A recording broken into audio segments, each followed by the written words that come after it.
মনে খুব হতাশা, বঞ্চনা, বৈষম্য নিয়ে শান্তিপূর্ণ পরিবেশে কাজ করতে পারে না। জিও জারি না হওয়া পর্যন্ত আমরা এই অবস্থান কর্মসূচি কন্টিনিউ করব সারা বাংলাদেশে, এবং অর্থ মন্ত্রণালয় যতক্ষণ পর্যন্ত আমাদের জিও জারি না করবেন ততক্ষণ পর্যন্ত আমরা এখান থেকে এই কর্মস্থল থেকে ত্যাগ করব না। এটা আমাদের প্রাণের দাবি। আমরা এই জিও নিয়ে বাড়ি ফিরে যাব, জিও না হওয়া পর্যন্ত আমরা বাড়ি ফিরবো না। আমাদের দাবিটা আজকে নতুন কোনো বিষয় নয়।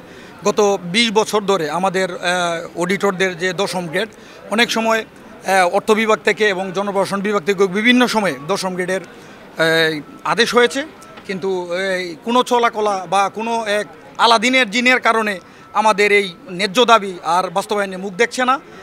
সর্বশেষ আমাদের দেশে যখন বৈষম্য বিরোধী হাওয়া বইতে লাগলো, তখন আমরা আমাদের এই বৈষম্য বিরোধী অবস্থার পরিপ্রেক্ষিতে আমরা আবার আমাদের এই দাবি নিয়ে, প্রাণের দাবি নিয়ে আমাদের মাননীয় কর্তৃপক্ষের কাছে দাবি পেশ করি, এবং আমাদের সিএজি মহোদয় আমাদের এই 10ম গ্রেড বাস্তবায়নের জন্য অর্থ বিভাগে চিঠি প্রেরণ করে।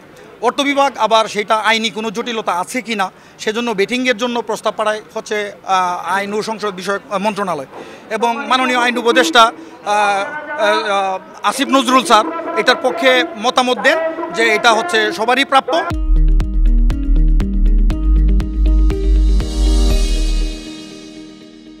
এবং এই 10ম গ্রেড অডিটরকে দেওয়া যেতে পারে। আমি এখানে উল্লেখ করতে চাই, আগে 2018 সালের ডিসেম্বরের একটি রায়ে অডিটরকে মাননীয় সুপ্রিম কোর্ট থেকে বাস্তবায়নের আদেশ দেওয়া হয়, কিন্তু দুঃখজনক হলো ওই রায়ে যারা পক্ষভুক্ত ছিলেন মাত্র 61 জন তাদেরকে দেওয়া হয়, অথচ আদালতের রায়ে বলা ছিল যে অডিটর পদটিকে সম্পূর্ণভাবে 10ম গ্রেড করতে হবে।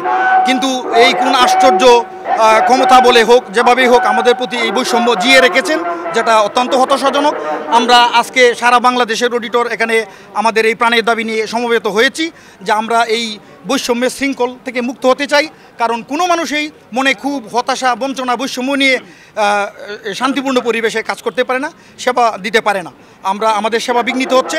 আমাদের মাননীয় কর্তৃপক্ষের কাছে আমাদের প্রাণের দাবি, আমাদের সকলের জন্য একই বেতন গ্রেড নিশ্চিত করুন, আমাদেরকে আমাদের ডেস্কে কাজ করার জন্য ফেরত যেতে দিন।